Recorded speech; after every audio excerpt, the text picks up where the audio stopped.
October 1945, 6:20 in the morning. A railway siding on the Somerset levels. The freight train hissed to a stop. Mist hung low over the fields. The wooden doors slid open with a scrape. Inside, German soldiers stood and blinked at the gray light. They had expected shouting. Maybe worse. Instead, they heard birds. A few gulls circled above the hedges. Somewhere a cow called out. The air smelled like wet grass and smoke from distant fires. A British sergeant with a clipboard spoke in a plain voice. No one shoved. No one cursed. Rifles stayed on shoulders. The men climbed down onto the cinders and formed lines without a word. They walked down a narrow lane. Hedges bloomed with hawthorn and blackthorn, their thorns like tiny hooks. A couple of villagers stood back to let them pass. A woman with a basket watched them with a hard, steady face. Then looked away. A boy peered from behind a gate. He didn't wave. He didn't throw anything either. The German men kept their eyes low and their steps even. Boots crunched on gravel. Breath fogged in the cold. Jakob Weiss was 24 and thin from the last year of hunger. He walked near the ditch side to keep his balance on the uneven edge. He had a careful way of looking at things, like a man who had been trained to set stone and make it hold. He glanced up at the hedges, at the church tower that rose square and plain above the trees, and then at the sky. It was strange that the sky could look like this, soft, pale, like a washed bowl, after so much noise and smoke. A thought came to him without warning. It might be possible to grow old in a place like this. The thought embarrassed him. He set his eyes back on the path. The column passed a small churchyard. Rooks argued in the bare branches. The lane bent toward a set of long steel huts near an old airfield. The huts crouched like half-buried barrels.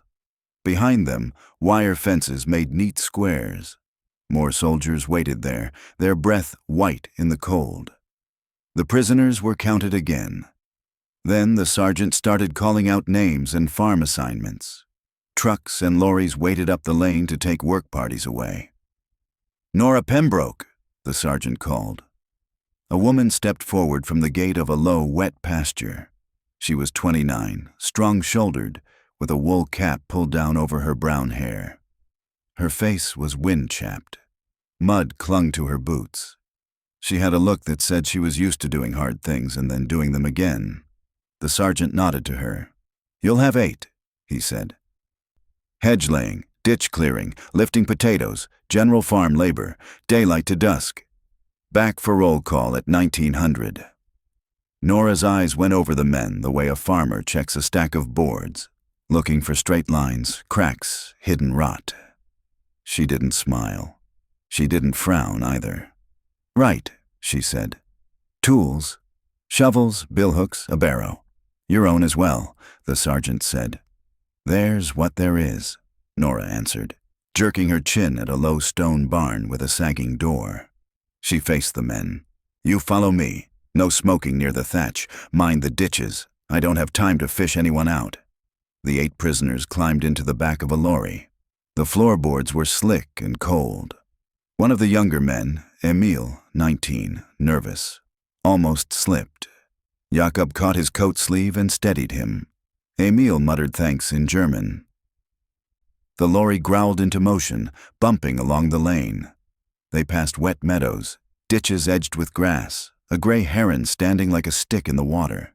The sky was a common lid above all of it. Nora's farm sat low and flat, bounded by ditches and a raised bank.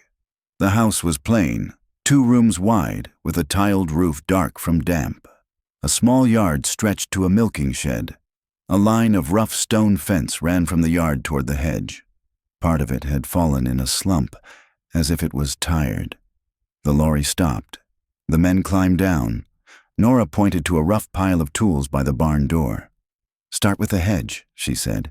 "It's run wild into the ditch. We'll clear it and lay it proper. You there?" She pointed at Jakob because of the way he was looking at the hedge. "You know this work?" Jakob met her eyes. "A little," he said in halting English. "Hedge, stone, work." He tapped his chest, feeling foolish. He had learned enough English to ask for water and to say, "Yes, sir," but not much more. "Good," Nora said. "Then help him." She nodded at Emil, who held his billhook like it might bite him. They set to work. The hedge was tangled and heavy with old growth.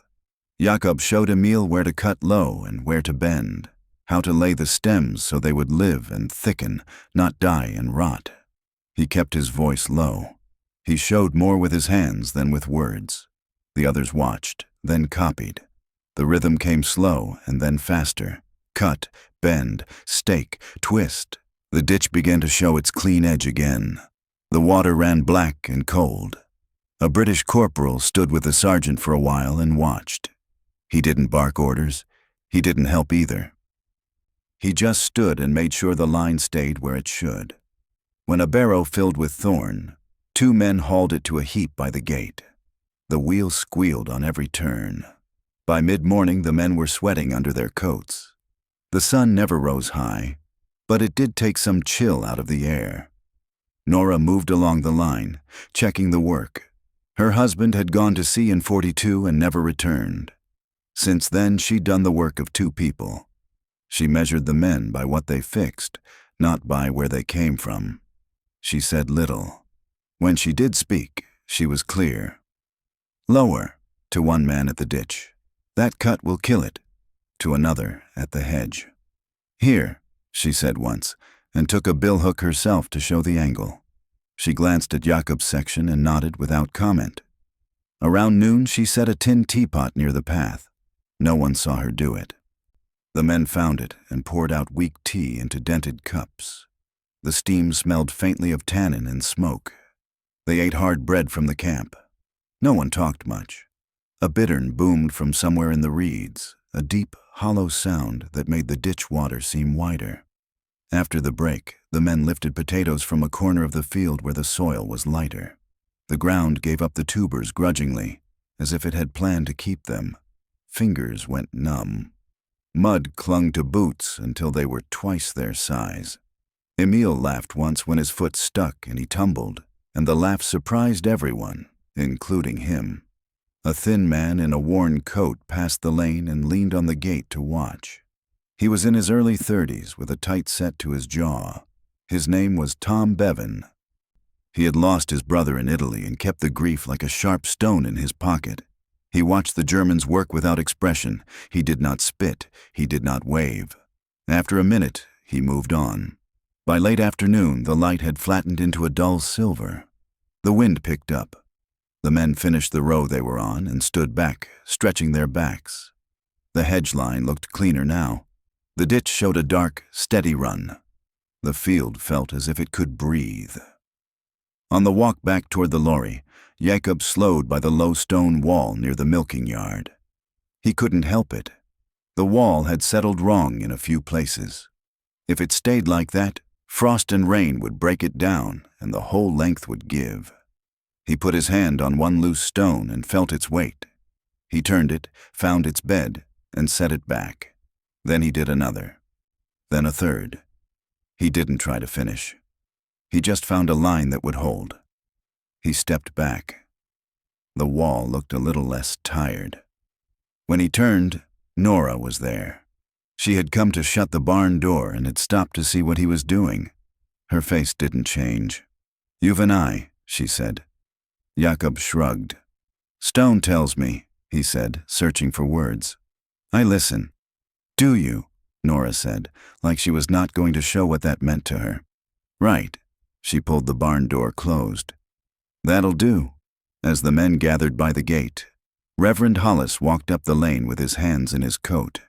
He was thin and middle-aged, with a kind face that didn't hide the lines of a hard year. "God keep you, chaps," he called to the prisoners. His tone was easy, like he said it to everyone. He nodded to Nora. "Evening, Nora." "Evening, Vicar," she said. She noticed the way some of the men straightened at his voice, as if it gave them a shape to stand in for a moment. The sergeant checked his list and counted the men again. "Back in the lorry," he said. No one argued. The men climbed up. Emil was last.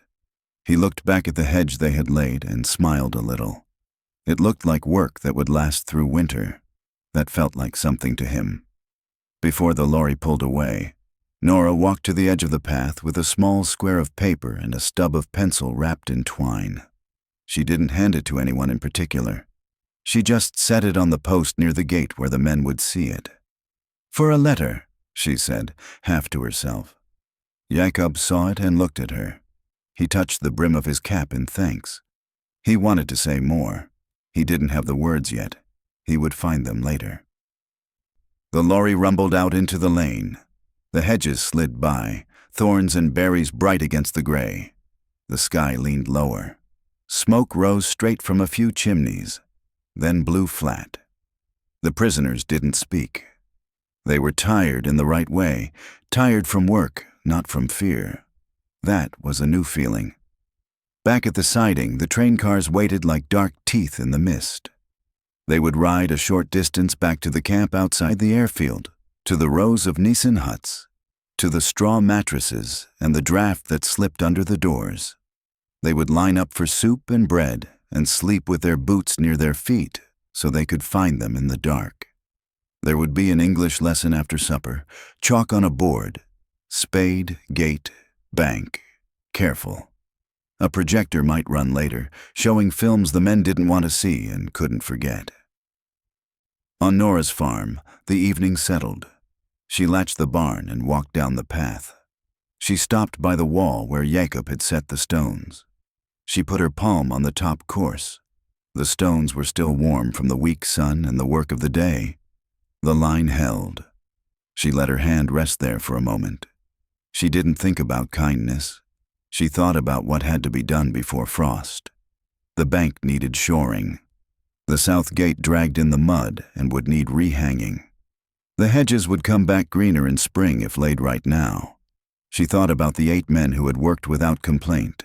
She thought about the way one of them had looked at the wall. In the lane, a robin sang like a match struck in the dark. Nora picked up the empty tin teapot and tucked it under her arm. She glanced once more at the wall. "It'll hold," she said softly, though no one was there to hear her. She meant the wall. She meant the field. Maybe she meant the whole arrangement. Down at the siding, the guards counted the prisoners one more time. The sergeant ticked names with his pencil. "All present," he said. He closed his book. The men filed toward the huts. Emil walked beside Jacob, his steps lighter than in the morning. "That wall," Emil said in German, keeping his voice low. "You saw it." Jacob nodded. "It was asking to fall," he said. "I asked it not to." Emil laughed under his breath. "You are strange," he said, friendly now. "Maybe," Jacob answered. He slipped his hands into his pockets and felt nothing there but air. When he lay down that night, he would start a letter to his mother on the scrap of paper, pressing hard with the dull pencil, shaping words he hadn't used in a long time. He would not know how to start, so he would begin with what he had. A hedge, a ditch, a wall, the smell of wet earth, and a morning when the only thing that hurt was his back.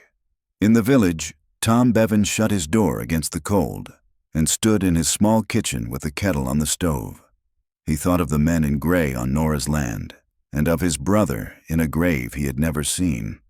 He held both thoughts in his head at once, and it made him tired. He poured his tea and didn't sweeten it. Reverend Hollis locked the church and looked up at the empty space above the porch. He didn't know yet what would fill that space. He only knew the village had been given a strange task, to let work and winter decide what kind of neighbors they would be. On the levels, the last light slipped off the flooded meadows. The ditches drew thin lines across the dark. Somewhere, a bittern boomed again. The sound went on, deep and hollow, like someone calling from a far room. They had expected jeers. They had found birdsong, cold tea, wet earth, and a day that asked for steady hands. It was not much. It was enough to begin. Days fell into a pattern. The lorry came after first light. The men climbed down, took tools from the pile by the barn, and went to work. Nora walked the lines and checked the edges.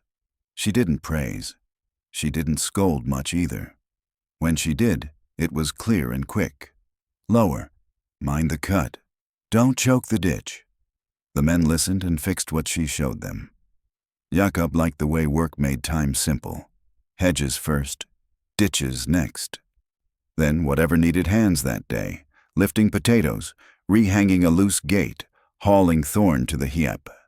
He showed Emil where to put the billhook, low and clean, how to bend and stake so the hedge would live. Emil caught on fast. He grinned when something worked. He flushed when he got it wrong. Jakob never laughed at him. By the third week, the hedge along the north ditch looked like a line, not a tangle. Water ran black and steady. A gate that had dragged in the mud now swung level and easy. Nora noticed.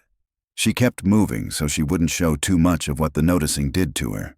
At noon, a tin teapot stood near the path most days. No one saw it appear. It was just there. The tea inside was weak, like colored water, but it was warm. The men poured some into dented cups and held the heat in their hands. They ate bread from camp and sometimes a piece of apple if there was one. A bittern boomed from the reeds now and then, the sound deep and strange. It made the men smile without meaning to. English slipped into the day like a slow tide. Spade, Emil said, tapping the handle. Gate. Bank. Careful. Jakob learned the words and repeated them under his breath until they felt right in his mouth. He taught Emil the names of the hedge plants in German: hawthorn, blackthorn, sallow. Emil tried the English back at him. The words sat between them like small stones they could both touch. In the evenings, back at the camp by the old airfield, the men lined up for soup and bread. Then there was a classroom hour in a Nissen hut with a blackboard at the end. A teacher in a wool jacket wrote in chalk, spade, gate, bank, careful. He drew a picture next to each one. He spoke slowly and pointed. The men answered in careful voices and tried to remember. Later, sometimes, they turned off the lights and started the projector. It showed films of places Jakob had never seen but couldn't stop seeing once they flashed across the wall. Wire, pits, a field of shoes without feet in them, faces too thin to hold eyes. The men watched with clenched jaws. Nobody spoke after. They went back to the hut and lay down. Jakob stared at the dark and listened to the wind walk past the corrugated roofs. When he dreamed, it was of hedges and ditches. He liked those dreams better. They were dreams he could fix. One night he took the stub of pencil Nora had left by the gate and the scrap of paper. He sat by the stove and tried to write to his mother. "Dear Mother," he wrote in German. Then he crossed it out. He started again. He wrote about the hedge and the ditch because those were true and safe.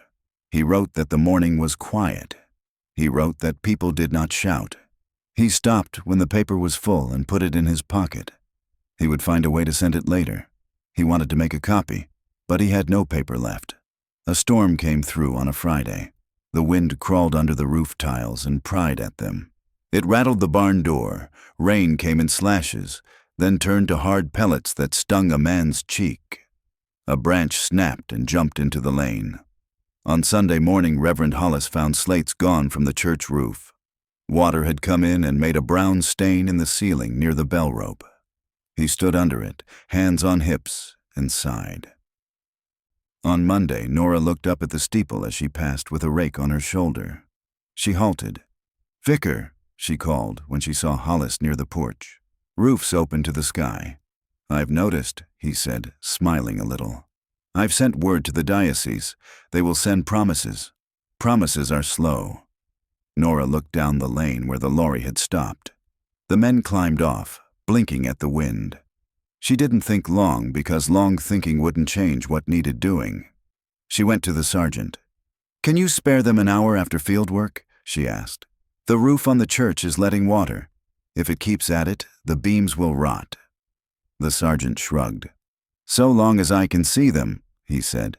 "I'll stand and count. I've nothing else to do but count." That evening, When the day's farm work was done, and hands were raw and faces were pink from the cold, they carried a farmer's ladder to the church porch.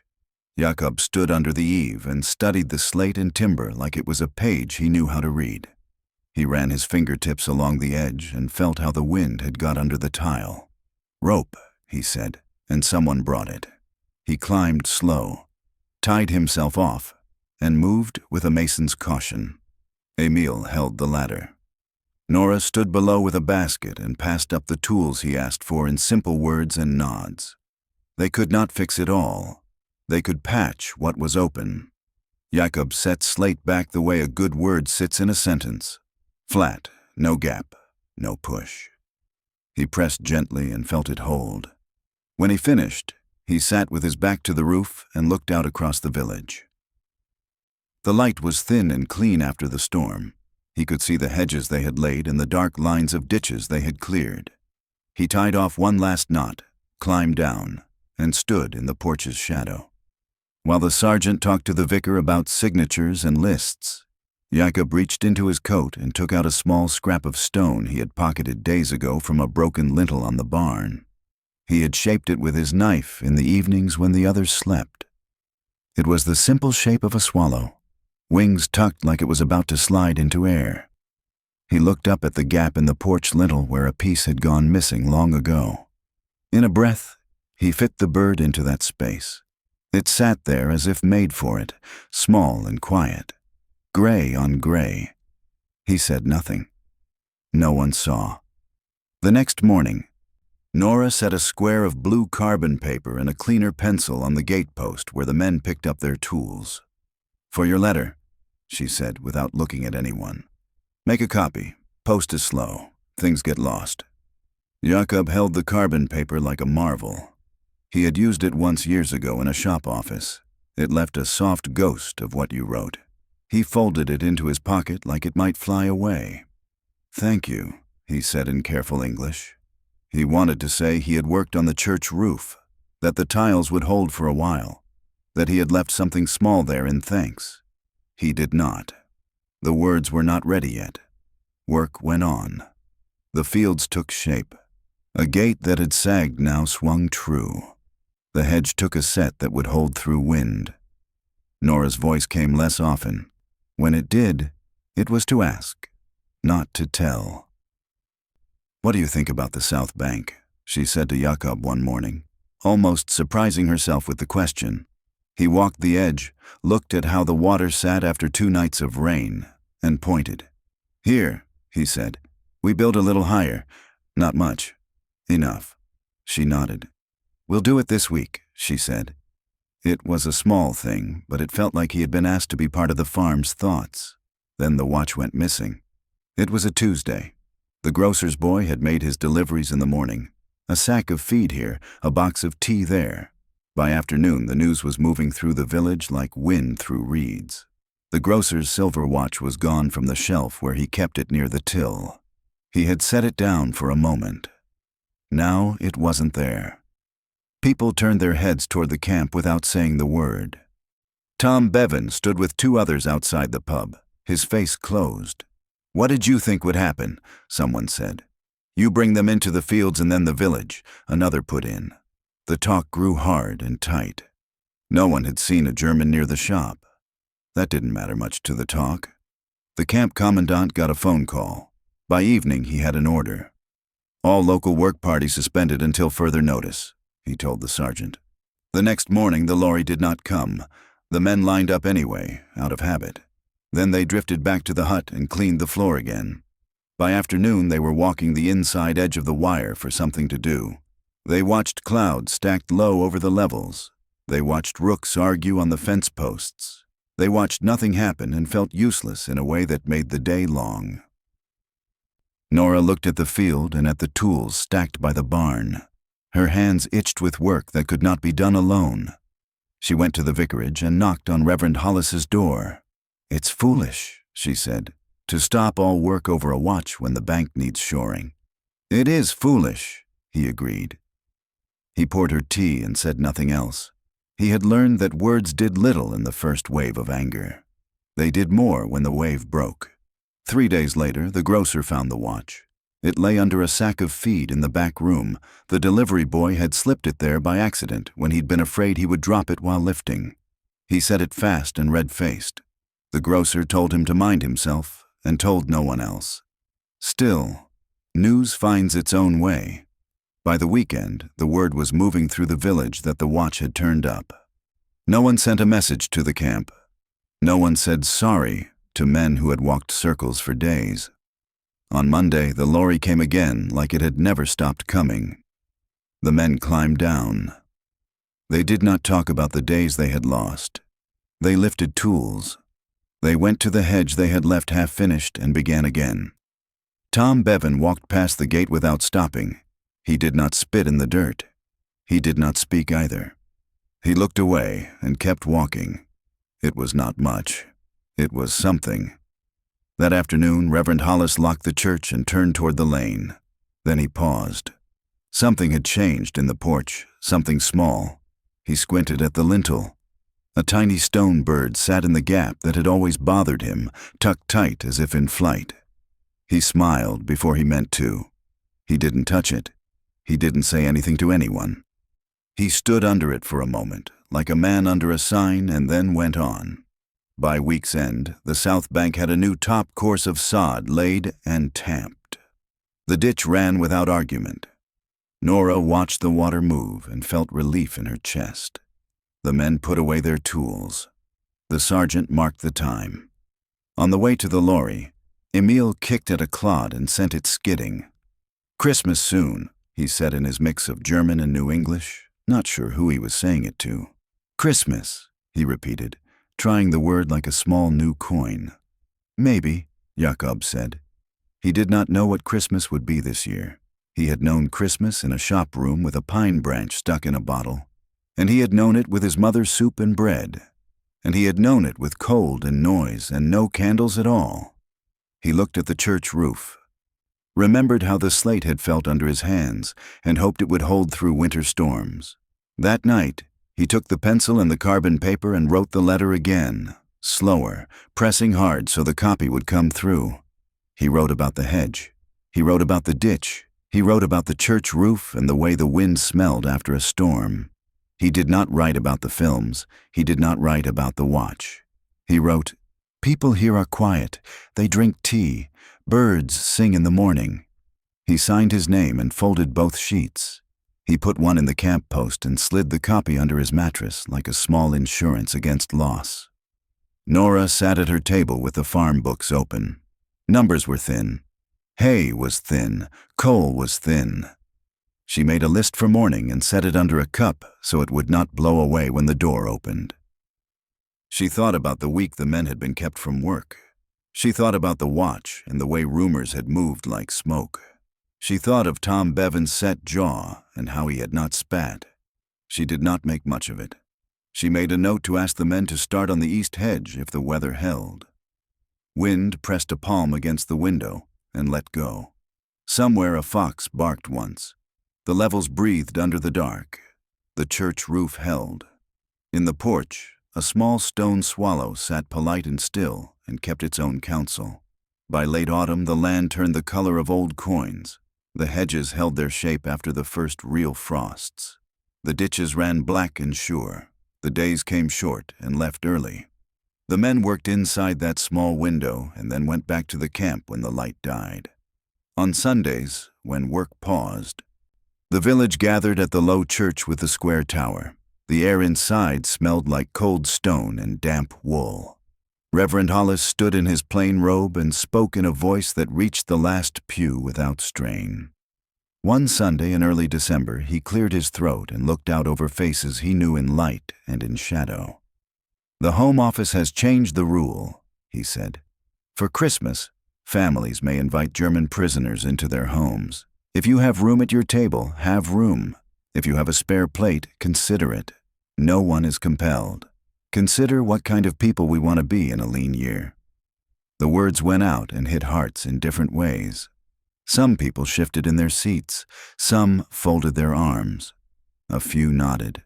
One woman blinked fast and stared at her lap. Tom Bevan sat near the back, his jaw set. his hands tight on his knees. He looked at the floorboards like he might read a different answer there. After the service, talk bloomed in knots in the churchyard. "It's too much," someone said. "It's decent," another answered. "It's foolish." "It's Christian." "It's both." Hollis stood by the gate and did not push. He knew talk had to go through all its cycles before it set.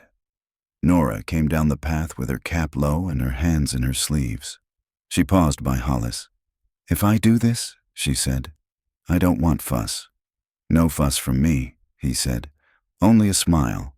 She nodded once. "Two," she added after a breath. "Two for dinner, not all 8. The kitchen's small." "2 is a feast," Hollis said. He meant it. He had known many tables with only one chair. At the camp, a notice went up in the canteen hut. The sergeant read it in a dry voice. "Certain fraternization restrictions lifted for Christmas Day. Selected prisoners may attend meals with local households under supervision. Names to be put forward by farm employers and the vicar. Proper behavior expected." The men listened without moving their faces much. They did not know what to think in the first minute because hope is a slow thing when you've taught it not to come. Emil looked at Jakob and raised his eyebrows. Jakob shrugged like a man telling his own heart to be quiet. That week work went on in cold that pinched. The ground sounded hard under boots in the morning. The men blew on their hands before they picked up tools. Nora walked the lines with her scarf tucked in and her breath like smoke. She did not speak of Christmas.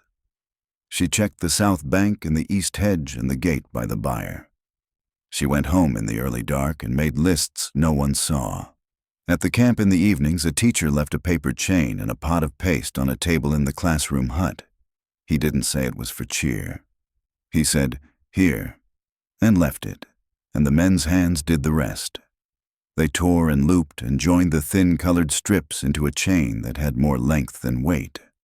Someone drew a tree on the blackboard and wrote Noel and Weihnachten and Christmas under it. The projector was silent that week. No films. The quiet felt like a kind of mercy. On the day before Christmas, the lorry came as usual. The men did half a day and went back early. As the truck rattled at the lane's bend, Nora stepped up to the back board. "Jakob," she called, choosing his name without looking down her list. "And Emil." They looked at her. She kept her eyes steady. "Tomorrow, dinner, 1 o'clock. You will come if allowed. Hands clean, no trouble." The sergeant nodded from the cab. "Approved," he said. "I'll see them there. I'll see them back." Emil said thank you at once, in neat English with the vowels careful. Jakob opened his mouth and shut it again. He touched the brim of his cap. "We come," he said. "Right," Nora said. "Go on then." She turned fast so they wouldn't see her face. The idea of 2 empty chairs turned over in her mind, like a coin she hadn't realized she still had. Christmas Day came clear and hard. Frost set diamonds on the ditch grass. The sky was pale as tin. Smoke rose blue from chimneys and then lay over the roofs. Nora lit the stove early. She peeled potatoes with quick, practiced hands. She set carrots to boil. She pressed a pudding she had made the night before and hoped it would hold together. She ironed a tablecloth that had lived in a drawer since before the war and spread it on the table. She put down 3 plates and then, feeling silly, slipped paper crowns under them because there had once been children in the house on Christmas and their ghost laughter felt like a blessing. She hung her shawl on the chair back and set 2 chipped cups to warm by the stove. At 10 minutes to 1, there was a knock that was hardly a knock. Nora wiped her hands on her apron and opened the door. The sergeant stood there behind Jakob and Emil. "Hands clean," he said by way of greeting. He had a small smile he didn't show often. "Come in," Nora said. The kitchen held its heat like a secret. The 2 men stood just inside the door, stiff as fence posts, their caps in their hands, eyes wide and careful. They smelled like cold air and soap. Their faces were pink from the walk. She pointed. "Coats there, boots by the mat. Sit. They moved like men touching a church, careful not to knock anything. Emil couldn't stop glancing at the tablecloth. He sat on the edge of his chair. Jakob sat with his hands on his knees and looked at the kettle like he was trying to remember the word for it. Tea, Nora said, and poured. Sugar. She pushed the bowl across. Emil took 1 spoon. Jakob shook his head. He did not take sugar from a woman who had counted her sugar for years. They tried to talk and got tangled.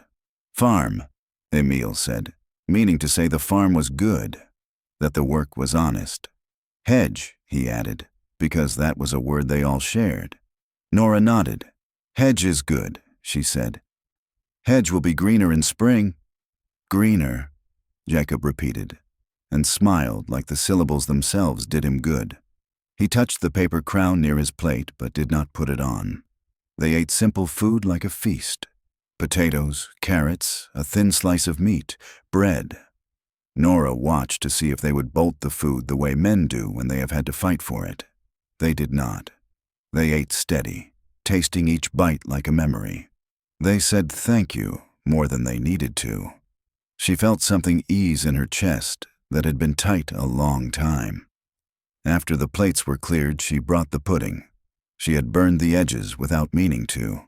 She set it down anyway. It's a bit dark, she said, brisk. We'll eat the middle. Emil laughed before he could stop himself.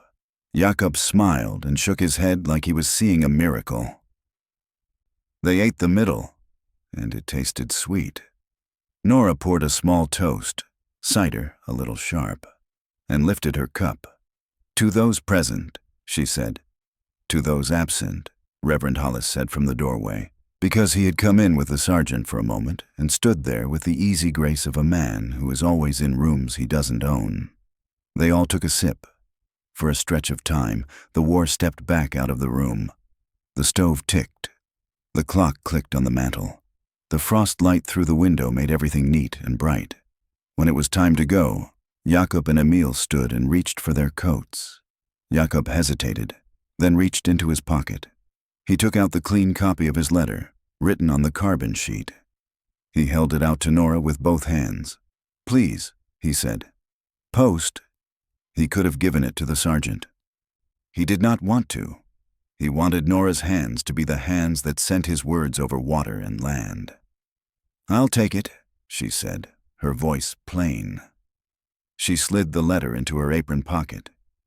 It'll go tomorrow. They stepped outside.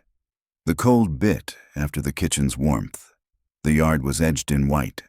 As they passed the church on the short walk back to the lane, Jakob glanced up and saw the swallow he had set in the lintel weeks ago. Frost had found it and turned it pale. He touched his cap to it without thinking. Nora saw the gesture and followed his gaze.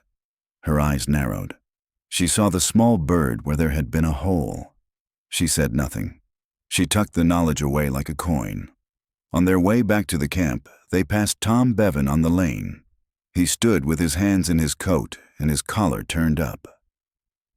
He watched the 2 Germans in borrowed scarves and clean faces. He did not move aside. He did not block the way. He looked, and then he looked away. His face was still as stone. When they were past, he put his hand on the hedge and let out a breath he had not meant to hold. In the pub that night there was talk, but it was softer. Someone said, the vicar had 2 to his table. Someone said, Nora did too. Another shook his head and said, I don't know if I could. Tom drank his beer without hurry. When someone told a bitter joke, he did not join in. He stared at the fire and saw his brother's face, and then he saw Emil's, young and trying. He put his glass down and went home early.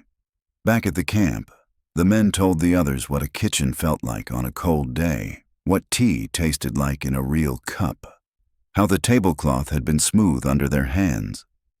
Emil mimed the pudding and made everyone laugh. Jakob did not say much. He kept the picture of the swallow in his mind where it was warm. That night, frost tightened its grip. The sky was a hard, clear bowl. Stars stared back without blinking. In the morning, thin ice skinned the ditch water, and the men had to break it with a boot heel before it would run. A wind came out of the east and lay along the land. The hedges whistled. The cattle huddled in the byre. The smoke from houses blew flat to the ground. Nora stood at the edge of the field and looked at the south bank. "We'll shore it higher," she said to no one. She could feel a season coming that would ask more than usual from every hand available. She tucked her scarf tighter and went to the barn. Reverend Hollis came out of the church and locked the door. He stood in the porch and looked up at the swallow. Frost made it shine like a small star. He smiled. "Stay," he said to it under his breath, knowing it couldn't hear, knowing it would anyway. He turned his collar up and stepped into the wind. The lorry came on time. The men climbed down with their shoulders hunched against the cold. The sergeant's pencil squeaked on the list, the sound thin in the cold air. Work began again. Spade, gate, bank, careful. The words felt good in the mouth in any weather. Snow came a few days later, not a dusting, but a full fall, soft at first, then driven hard. It found the hedges and made a new shape over them. It found the lane and hid it. It sat on roofs and waited. It didn't melt, it stayed. Men woke to a world made over in white and quiet. They stepped out of doors and learned how much a drift can weigh. Christmas had made a small door in the wall. Winter walked through it and filled the room. January 1947. The snow came and did not leave. It stacked itself along the hedges until the fields turned into white walls and white rooms. It filled the lanes like poured salt. The wind drove it into hard drifts tall as a man. Doors stuck. Gates froze shut. Milk went sour in byres because lorries could not reach the farms. Smoke from chimneys blew flat and thin. Coal was short. Bread was short. Patience was short. At the camp, the commandant took a call, listened, and put the receiver down with a soft click. "Emergency aid," he told the sergeant. "All able men with shovels. We help cut roads." He looked at the wire and then at the village beyond it, buried and quiet. "Open the gates," he said. They opened the gates. The men filed out with shovels on their shoulders.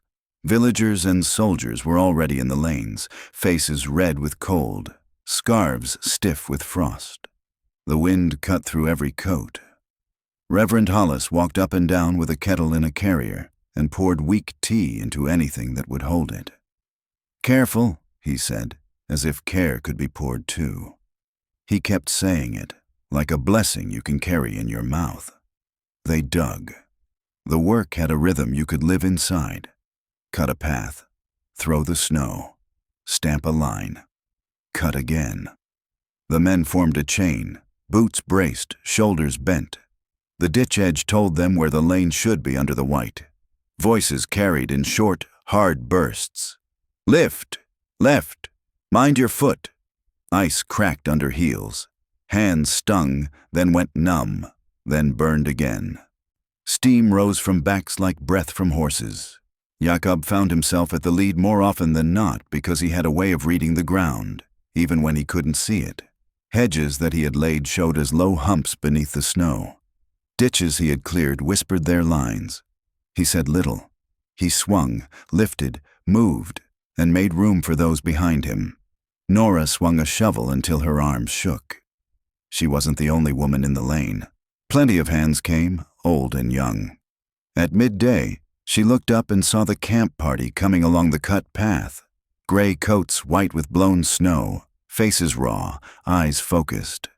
She felt something loosen in her chest she hadn't noticed had tightened. "Here," she said when they reached her stretch, and she made space without saying more. They worked until the light flattened and the cold stole depth from the world. At dusk, they stopped only because the snow itself seemed to be the only light left. On the third day of digging, a cow went down in Nora's byre. It was a big red cow, due any day. The calf had turned wrong. The cow lay on her side, legs kicking at nothing, eyes wide. Her breath steamed the cold air and soaked the straw. Nora put her hand to the flank and felt the rush and pound of life. She swore once, softly. The phone line had been down for 2 days. No vet would come through those drifts. She sent the boy from a neighbor's place running for the lane. "Get Hollis," she said. "Get anyone with hands."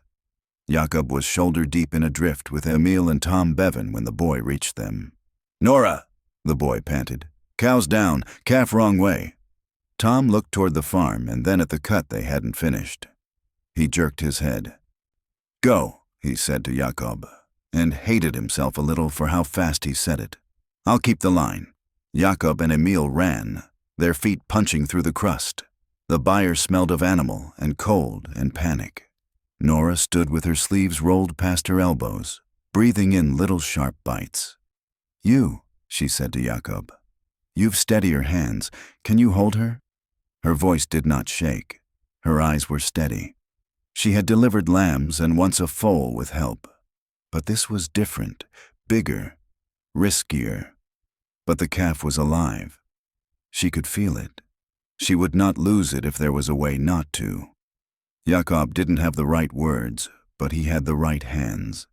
He moved to the cow's head and pressed his palms along the ridge of her face, slow and firm. "Shh," he said, though it was just sound. He set his shoulder into her neck to keep her from rolling. Emil stood at the hind legs, ready with clean rope that wasn't truly clean, only the cleanest they had. Nora greased her hands like a ritual and worked with care, feeling inside for the small hard shapes that meant shoulder, that meant knee. She closed her eyes to see better. "Here," she said on a breath. "I have the leg." She turned the calf as if it were a knot she had to find the right angle for. Time stretched into a rope you have to hold with both hands. The cow bellowed and went still and bellowed again. Jakob spoke to her in German because that was what he had when he had to be calm, and it came out low and steady and kind. "Good girl," he said, which is not German, and then he laughed once at himself in the middle of it, and the laugh helped. "Now," Nora said. She pulled and worked, and then the small body slid out into the straw, all wet and steam and shock. For a second, the world did not move. Then the calf coughed.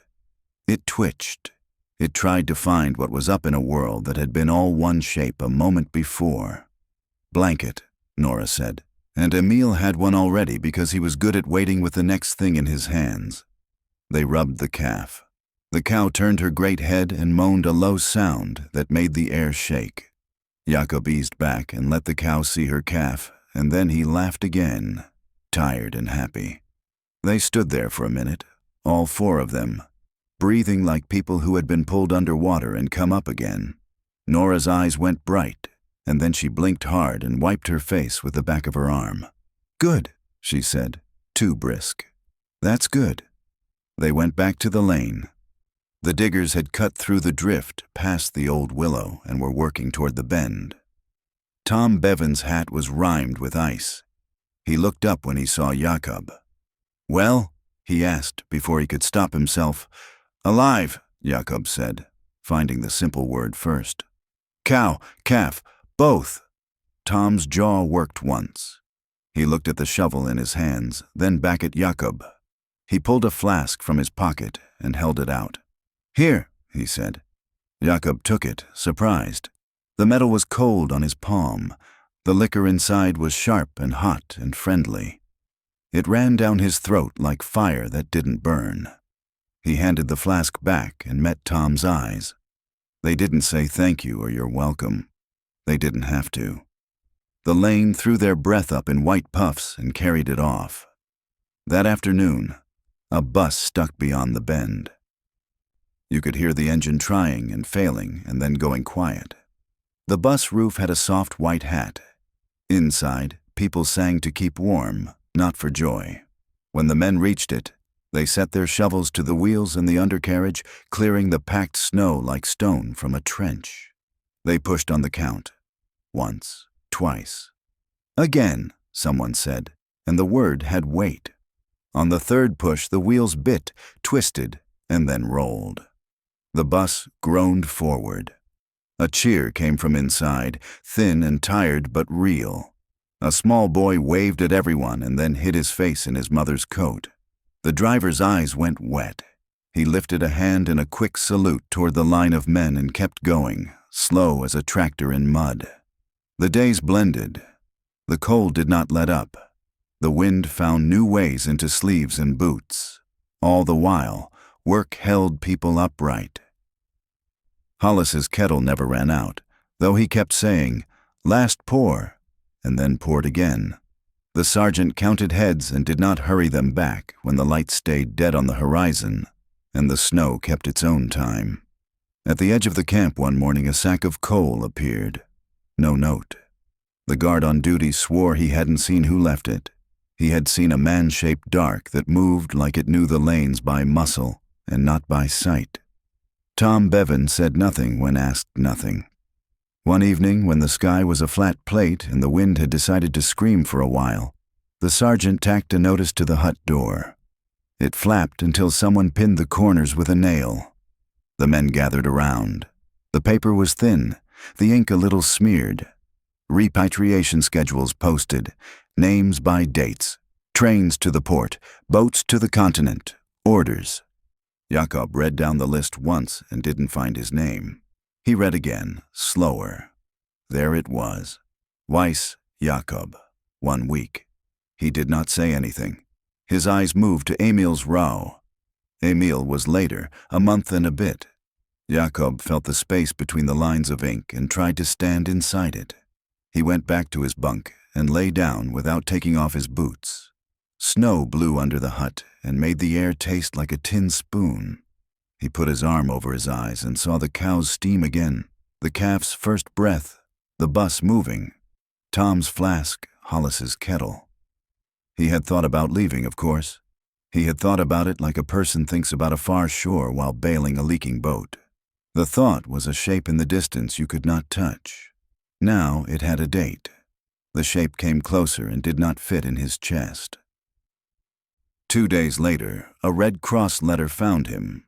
The camp clerk called his name and held up the small, thin envelope like a piece of fortune. Jakob took it carefully, as if it might snap in half. He stood by the stove and warmed his fingers before he opened it so they wouldn't tear the paper by shaking. His mother's hand was thinner than he remembered. The letters leaned together for comfort. She was alive. She was out of Cologne at a cousin's place near Bonn. The apartment was gone. Winter had been hard. There was enough to eat every other day. "Come if you can," she wrote. "Bring nothing but yourself." Jakob read it again and again until the paper softened with heat and touch. He folded it and unfolded it. He pressed it flat on his leg, then folded it small and slid it inside his shirt, close to skin. He sat with his back to the stove until someone else came for the heat, and he moved aside without looking. The next morning, the wind dropped. The world felt shocked by the quiet. Men went out and listened to the snow creak under their boots, and the silence sit like a big animal in the lane. Somewhere a drip started and kept time, slow and important. At midday, a dark line showed along the ditch. Water. Not much, enough to say change is possible. The work parties went back to digging, but the snow was not the same. The edges had softened. The drifts slumped a little. The sun still hid, but it tried. Nora stood at the south bank and measured the new height with her eye. "It's holding," she said. She did not say, for now. She thought it, and then she shook it off like snow off a coat. Jakob worked with his shovel and counted the days by the weight in his pocket. He did not tell Nora yet. He did not know how to say it. He said careful and bank and gate, like they were part of a prayer. At night, he took out his mother's letter and touched the paper with his thumb, as if he were learning the shape of a stone before he said it. On Sunday, Reverend Hollis stood under the porch and looked up at the swallow. A rim of meltwater winked on the stone.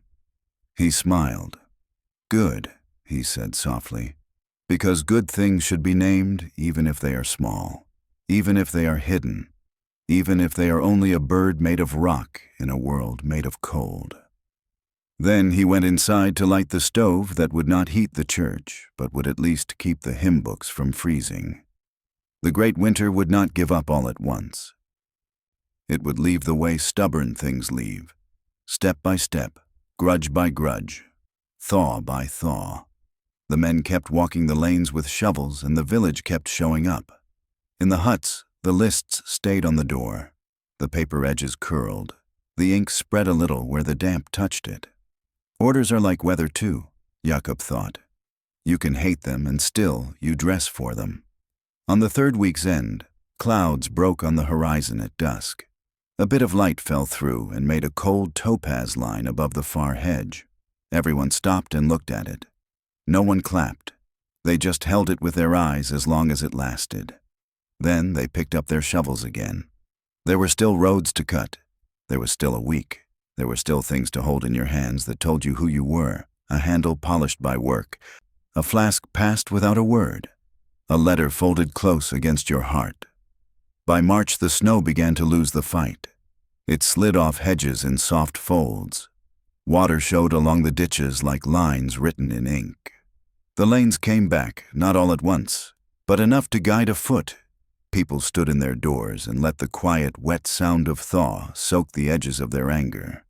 The list on the camp hut door did not thaw. It stayed, flat and cold.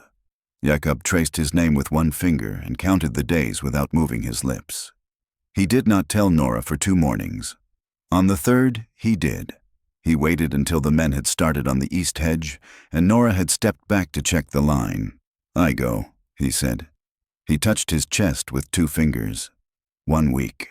She did not say, "I know," because she did not. She did not say, "Stay," because he could not. She only nodded, once. "Then we'll get the east hedge done before you go," she said, as if that were the only true answer. She turned and called to Emil to watch his cut. The day went on like days do when you decide to hold them steady. The last week moved too fast and too slow. Jakob worked as if his hands could put off time. He fixed the gate by the byre again, this time so it swung clean and did not drag after rain. He walked the south bank one more time and pressed down a loose bit of sod with his boot. He stopped by the low wall and set one more stone the way a sentence needs one more word to make sense. On the morning of departure, mist lay thin over the siding like milk skim. The train breathed in slow, wet sighs. The lorry from the camp rolled up with prisoners in the back, gray coats neat, faces shaved, caps pulled low. No one wanted to be late. No one wanted to be early either. The time hurt either way. People came from the village without saying they were going. They carried parcels wrapped in brown paper, bread, a bit of cheese, a handful of toffees, a wool scarf patched twice. Someone had shoved a pair of old work gloves through the slats of the lorry before it left the camp. "Found them," the guard said later. No name. Everyone knew why, and no one said who. Reverend Hollis stood near the platform edge with his hands deep in his coat. He moved along the line of men and put a hand on each shoulder for a second, like he was counting and blessing at once. "God keep you," he said, and meant it for their mothers as well. He said it to Emil and added, "You'll write for the others when you can," because he had seen how Emil's new English sat easy now. Tom Bevan came and did not hide. He kept his cap on and his chin up. When Jakob passed him, Tom nodded, one quick dip of the head. It was not a smile. It was not nothing. Jakob nodded back. Their eyes met, held, and let go. Nora walked up the last, cap low, scarf tight. She had not slept much. Her hands were red from knitting at night and from work in the day.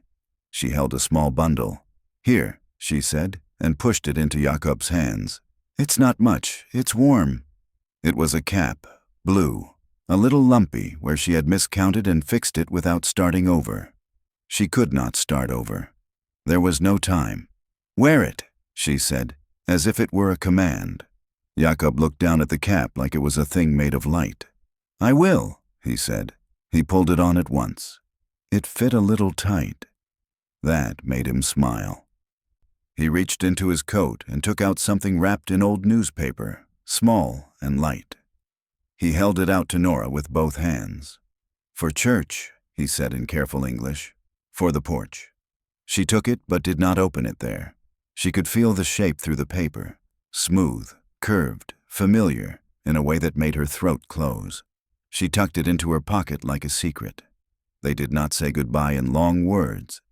They did not have long words. Nora said, "Mind yourself." Jakob said, "Thank you." He wanted to say more, but the train hissed louder, and the sergeant began to move men toward the steps. Emil hugged Jakob fast and hard, the way boys do when they think they should not hug at all. "I will write," Emil said in German, fierce. "You write to me, if you can." He meant, if the world lets you. "I will," Jakob said. He meant it. He did not know how. He held the promise anyway. The men climbed up into the carriages. Faces showed and then turned into shadows behind wood and slats. Hands reached out and held the edge of the world for a second longer. Reverend Hollis lifted his hand. Tom Bevan lifted his chin. Nora kept her eyes on one square of wood where she knew Jakob stood because she could feel the space he made in any room he was in. The train groaned and began to move. At first it only shifted and settled. Then the siding slid. Then the hedges started to drift past, black ribs under new green promise, the shape of the land written again by thaw. Jakob put his hand flat over his chest where his mother's letters sat, thin as a leaf and heavy as a stone. He did not look at the other men. He looked out. The lane became a line. The line became a thought he could carry even where there were no hedges, even where the snow was a different color. He kept his eyes open until the church tower dropped behind the bend. He did not cry. He did not smile. He breathed and counted the beats in his heart and told himself the count was the same in Cologne and in Somerset and on the water between. When the train was gone and the mist closed, the platform emptied the way a field empties of birds when a shadow passes. People turned and found their feet. Reverend Hollis stood for a moment longer and looked down at the two deep lines the wheels had made. "Go with God," he said into the air, "because sometimes that is the only thing you can say that does not break." Nora walked home with her hands in her coat.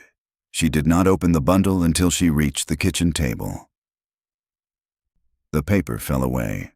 The small stone swallow lay in her palm, twin to the first, wings tucked as if it were slipping into air. She took it to the church porch that afternoon when no one was looking. She climbed a short ladder and set it next to the other. For a breath, the two looked like one bird moving. Then you saw the difference. One was neater. One was kinder in its roughness. She touched both with a fingertip. "Stay," she said. Time crossed the field and did not ask permission. In 1952, a spring tide came leaning in like a man with a shoulder against a door. It pushed at the flood bank near the church and found the weak bit.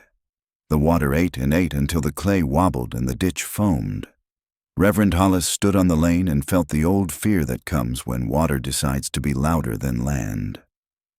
A letter came to the vicarage 2 days later on paper with a Bristol firm's stamp.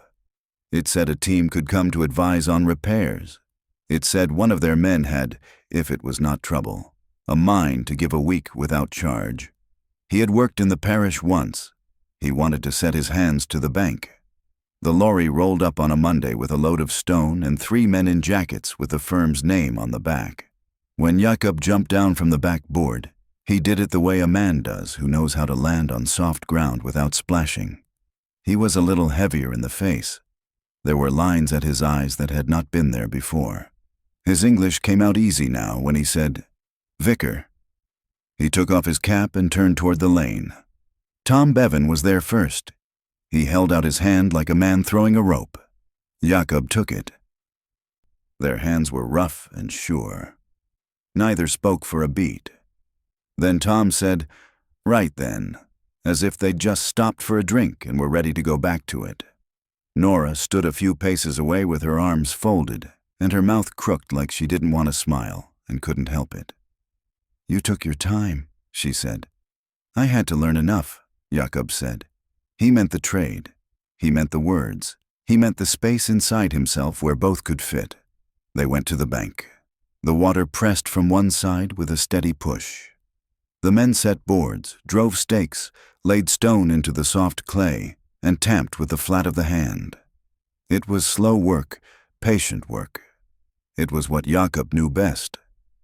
He and Tom read each other's choices without speaking. Nora carried stones and did not care who thought a woman should not. At noon they sat on the bank with bread and cheese and tea, so weak it was almost a joke. The wind smelled of salt and grass. Emil's name came up because names do that when you open a door for memory. "He wrote," Jakob said. "He works in a shop. He has a baby." He said the baby's name, and it sounded like a small bell. In the evening, they walked past the church. The porch held 2 swallows over the door, one a touch neater, one a touch kinder. Children ran under them every Sunday and sometimes stopped to look. One little girl tugged at her mother's sleeve and pointed. "Who put them there?" she asked. "A man who learned to see this place as home for a while," Nora said from the path. "Not loud, not private." The girl seemed pleased with that and skipped on. The bank held. The tide sulked and went back down the ditch with the same fussing as a child told no. The men packed their tools. Jakob climbed into the lorry last. He took off the blue cap, still a bit lumpy at the crown, and smoothed it without thinking. He put it on again. He lifted a hand toward Tom and Nora and Hollis. Then he thumped the side of the truck and it rolled away.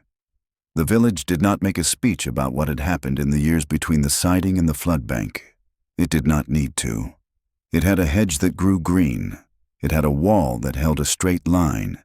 It had a bank that took a tide and did not fall. It had 2 small birds in a porch that most people missed unless they knew to look up. Some of the men who had come in gray coats never came back. Some sent letters at first and then stopped, life turning them in new circles. Some stayed in Britain when they were allowed, married, took jobs, changed their names a little to fit on the tongue. Mercy did not look the same in every place. In some villages it did not happen. In this one it did, not all at once, not even cleanly, but enough for the story to keep. Years later, a boy asked Reverend Hollis why the lane by the church was called Swallow's Way. Hollis smiled and told a short version, because short was right for a child who would carry it longer. He said, "Once men expected jeers. They heard birds instead. They worked. They learned each other's names. The winter was hard. The road was harder. 2 small birds were set over a door to remind us to look up." The boy nodded like it made sense. When the swallows came back in spring, the real ones, they flew fast and low over the churchyard and the meadows and the ditches, doing their old work in the new year. They did not care about flags. They cared about insects and air and the shape of the light. They slid under the porch, checked the stone birds as if to say, "You're late," and went on. They had expected jeers. They had found birdsong and work that held.